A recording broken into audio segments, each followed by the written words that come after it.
First, let me start by thanking a few people. I want to thank Vicki for all her hard work on this campaign.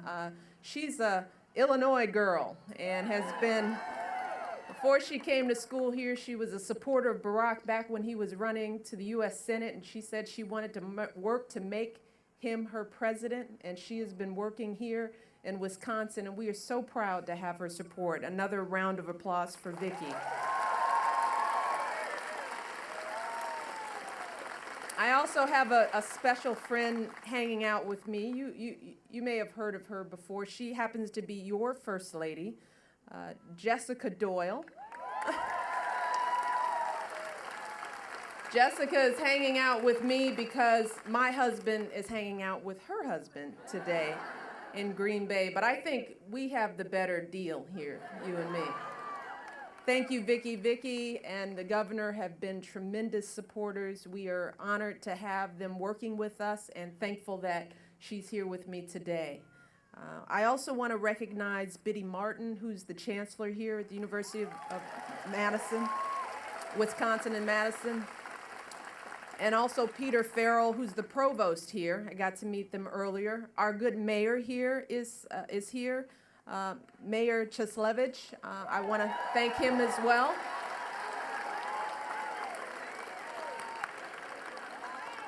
What, are you surprised I said your name right? I am an Obama. Yeah. And also I want to thank Kathleen Falk, who's the Dane County executive here. Thank you, Kathleen.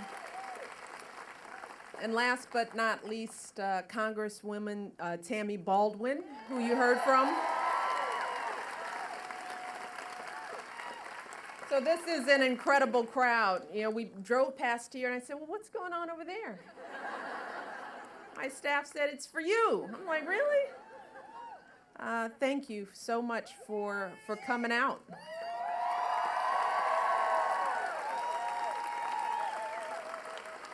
I don't have to tell you this, but this is an exciting moment in our nation's history. We have within our reach a chance to rebuild our community, to rebuild our country, to rebuild this world at some level. And it's been an extraordinary journey to this moment. We've been on this path for more than 19 months, if you can believe that. And we've seen so much over the course of this journey. We've seen young people finding their voice again and engaging. We've seen not so young folks. Yeah, for the not so young folks. Who have said they haven't felt this way about an election in a very long time.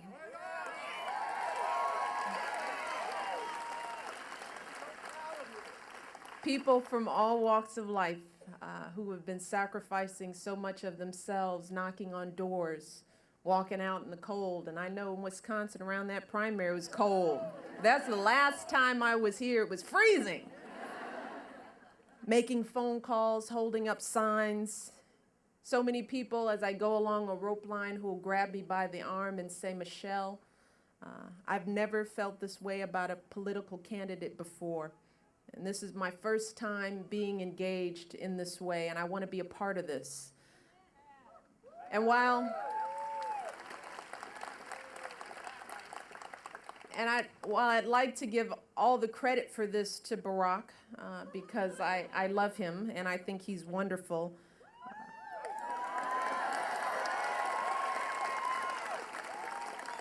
this campaign would only be possible because of all of you, and that's the truth. The millions of people all over this country who have created this true movement for change. It is a movement.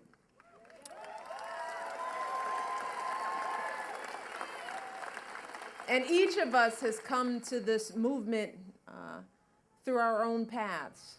I come here as a wife who believes that my husband will be an extraordinary president.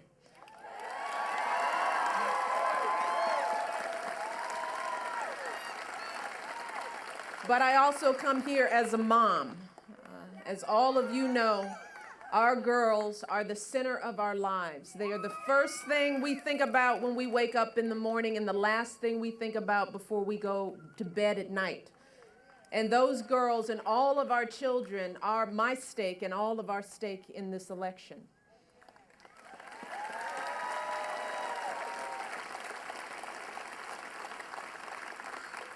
I also come here as a daughter, raised on the south side of Chicago.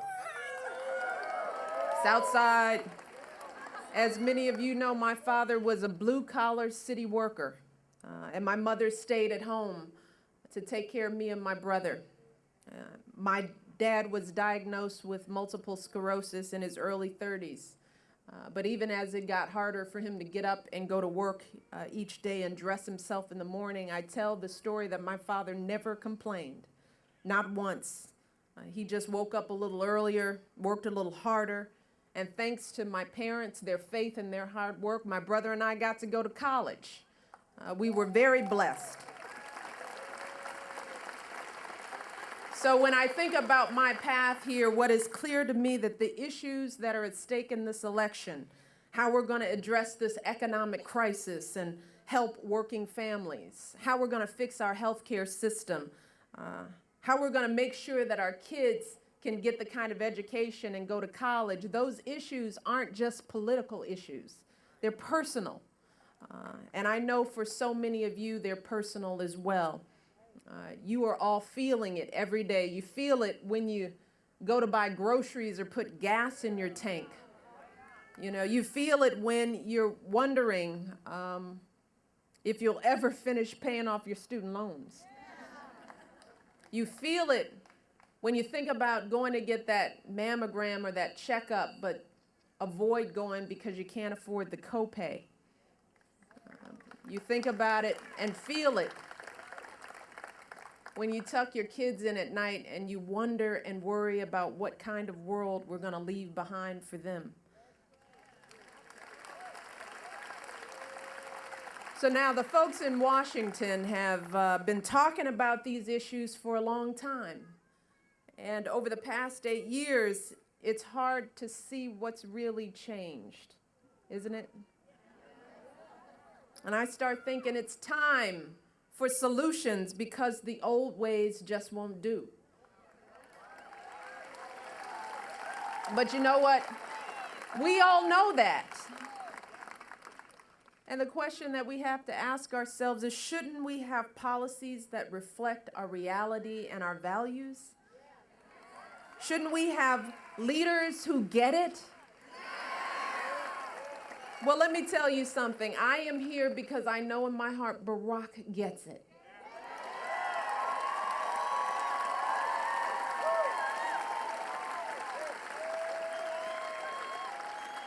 And why do I know he gets it? He gets it because he's been there.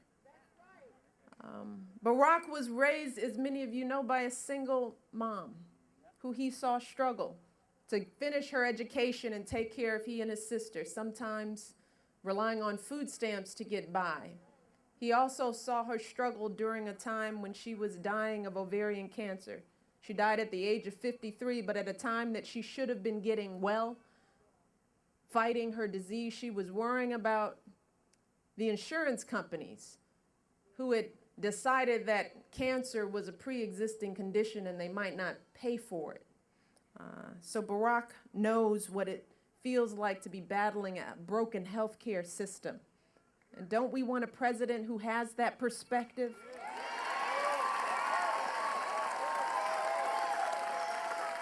Barack gets it. After college, like many of you may do, Barack worked for years working in communities on the south side of Chicago. Something that we would all want young people to do. Work in neighborhoods that had been devastated by the closing of steel plants. Jobs dried up. He saw the devastation that happened in those communities, worked for years to develop job training programs to get people back on their feet, to build after-school programs for kids. And don't we want a president who brings that kind of perspective and experience to the work of rebuilding this country? Someone who's determined to give working folks a chance to get ahead? Let me tell you something, Barack gets it. And Barack and I both understand the challenges of paying for your college and your education. We were both blessed and grateful to be able to get our college and law degrees. And we are grateful for having the opportunity to move from a working class family into corporate degrees with decent salaries. We feel blessed, but that education came at a cost. And because we didn't stay in the corporate world, we worked in our communities. And I know some young people in this crowd won't like to hear this, but we just paid off our student loans just several years ago. So let me tell you, Barack gets it. He understands what it's like to carry debt. So don't we want a president who brings this perspective, who knows the importance of making sure that every young person can go to college and can pay for it? Barack gets it. He understands that people aren't asking for much in this country. People don't want much. They don't expect government to solve all their problems. People just want policies that help us in our everyday lives. They want a president who will change Washington so that it's on our side instead of standing in our way. We just want a Washington that instead of just talking about family values, we actually have policies that value families. That's the kind of president of the United States that Barack Obama will be.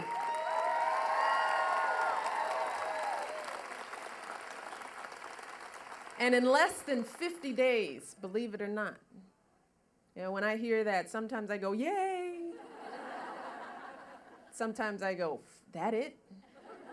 That's all the time we have? But in less than 50 days, Americans will get a chance to put this man in the White House. And the stakes in this election could not be higher. And when you look at the candidates and their plans for this nation's future, for me, the choice seems very clear. There's only one candidate in this race who's offering the kind of change that we need, that we've been talking about, that we've been looking for. There's only one candidate who's built his economic plan around the middle class, who'll cut 95% of taxes for all working Americans. There's only one candidate who will stop giving tax breaks to companies that are shipping jobs overseas and start rewarding companies that create jobs right here in America. There's only one candidate. There's only one candidate who has a health care plan that'll cover all Americans and reduce costs for health care. There's only one candidate that's going to do that. And there's only one candidate with a long-term energy plan that looks beyond quick fixes and makes real investments in renewable energy so that we reduce our dependence on foreign oil and make sure that we're handing over a planet that is safer and cleaner to our children. There's only one candidate who's going to do that. There is only one candidate in this race who has a comprehensive plan for rebuilding our education system by investing in schools and investing in early childhood education, by recruiting a new cadre of world-class teachers and paying them. There's only one candidate who's looking at how do we make college affordable for every single child in this nation, regardless of their ability to pay. There's only one candidate who's talking about that. And there's only one candidate who's committed to making sure that women are finally receive equal pay for the work that they do. And you don't have to take my word for it. Last week, Lilly Ledbetter campaigned with me She's that brave woman who took her fight for equal pay all the way to Supreme Court. She's 70-something years old right now, and she is still fighting not for her, but for all the young women who are coming after her. And what she said when she was out on the campaign trail with me, she said that she supports Barack Obama because he's the only candidate, and I quote, who has stood up for women like me. That's what Lilly Ledbetter had to say, why she's endorsed Barack Obama. And there's only one candidate in this race who's talking about expanding the Family and Medical Leave Act. That's going to require employers to ensure that more than 22 million workers get at least 7 paid sick days here in America. There's still several workers, millions of workers who don't have a single paid sick day. Well, Barack Obama is the only candidate talking about changing that forever. Only one candidate. And there's only one candidate with a clear timeline for bringing our troops home from Iraq and ensuring that the $10 billion we're spending every month in Iraq is used to rebuild our country right here at home, right now. And I don't need to ask you who that one candidate is, do I? That one candidate is Barack Obama.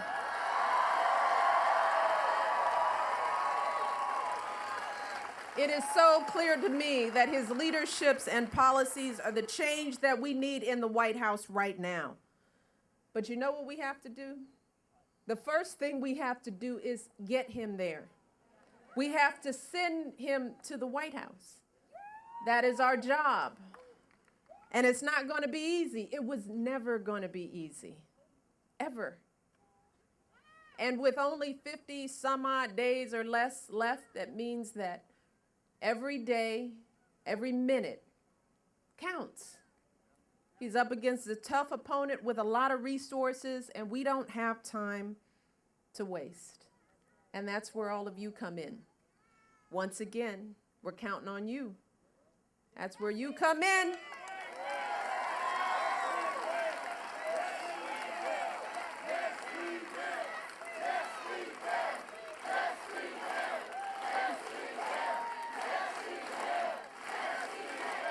Yes, we can, and yes, we will.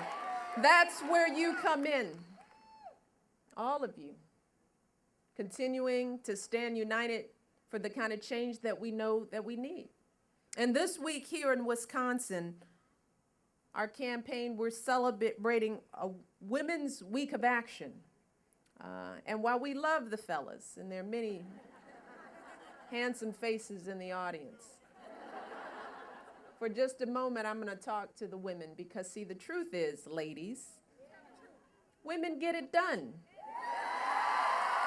Women get it done. And men help too. But this race can be decided on our shoulders as women. That's how we built this movement.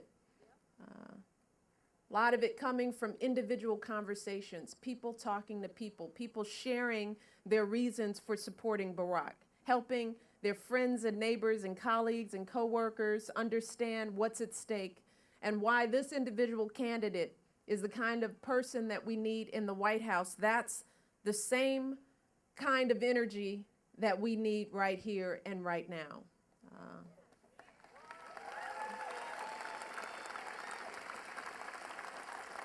And we're also here surrounded by so many young people, students who are making a difference. The whole outcome of this election can be changed by young people.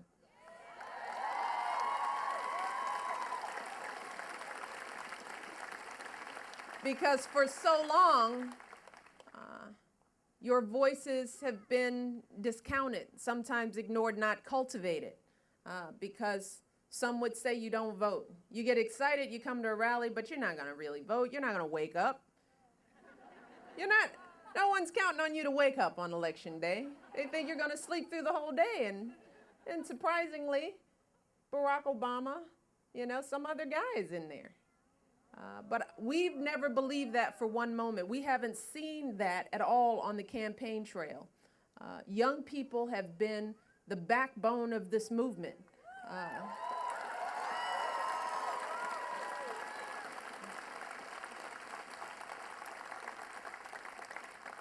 So we're going to need women and young people continuing the kind of hard work that has gotten us to this point.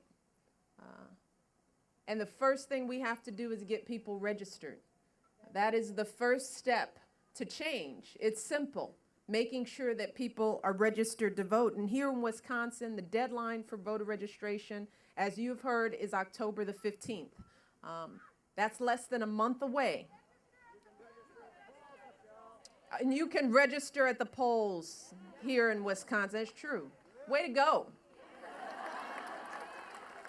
But we don't want you to wait until then. We want you to do that before. We want to have that, because if you register now and get that out of the way, what you can do is go get other people to register.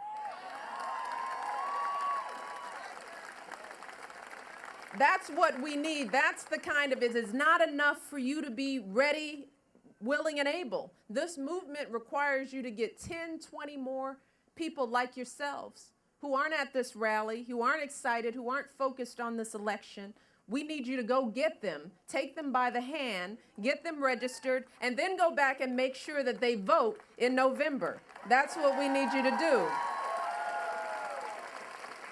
And we even have a website, voteforchange.com, that we want people to utilize because it's sort of a one-stop shop for voting. You can go and see if you're registered. You can get registered if you need to. You can find out where your polling place is. We've made it easy here at the Obama campaign. So we want you to use that website. Share it with your friends. We have work to do. We can't afford to miss this opportunity. And we don't want to wake up on November the 5th, the day after Election Day, and think, wow, wouldn't it have been nice? We were so close. We don't want to look back and say that. But we don't have to if we start working today. How do we bridge the racial divide? The racial divide is being bridged every day.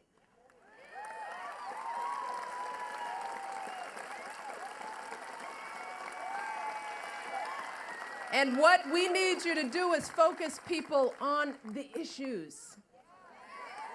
Talk to them about what kind of health care plan we want to see in this country. Let's talk to them about how we feel about the war and our men and women who are fighting over there. We want to ask people, what do we think about this economic crisis, and who's really going to be looking after the working class, the middle class? Who's going to ensure that those folks don't get lost in this shuffle? We got to ask them which candidate is talking about education at all, and making sure that our public education system has the money. This campaign is about the issues. And if people vote on the issues that matter most to them, again, there's only one candidate that they can vote for. This choice is so clear, but that's why we need you talking. You can bridge the divide better than anything I could ever say. Because people, yes. Really, you too can, Mr. 3-year-old. Talk to your grandparents. But people listen to their friends and their neighbors. I mean, that's what you can't underestimate, the power of your own truth and your own persuasion. But focus people on the issues that matter to them. And if that's the case, that's what we need you to do. Go get 10 or 20 of those folks that you know are still sort of hemming and hawing and not really sure and a little nervous. You've got to talk to them. As a friend, as a neighbor, as a sister, as a daughter, as a niece. Women, you know the folks in your community. You know where they are and how they're thinking. And we're here because you've been so successful. That's why we're here, because you have been so successful. You are living proof of what block by block, neighbor to neighbor kind of conversation can create. We're here because of you. So if you stay hungry and if you stay reminded about what's at stake, if you think of the world as we want it to be and the kind of vision that you have for this country, what you want to pass on to your daughters and granddaughters and your grandsons, and if you think about that, now is our time. Now is our time. So let's stay strong and stay focused. Let's get folks registered, then let's get them to the polls. And if we do that, not only will Barack Obama be the next president of the United States, but we'll begin to rebuild the country as we know it can be. Thank you so much.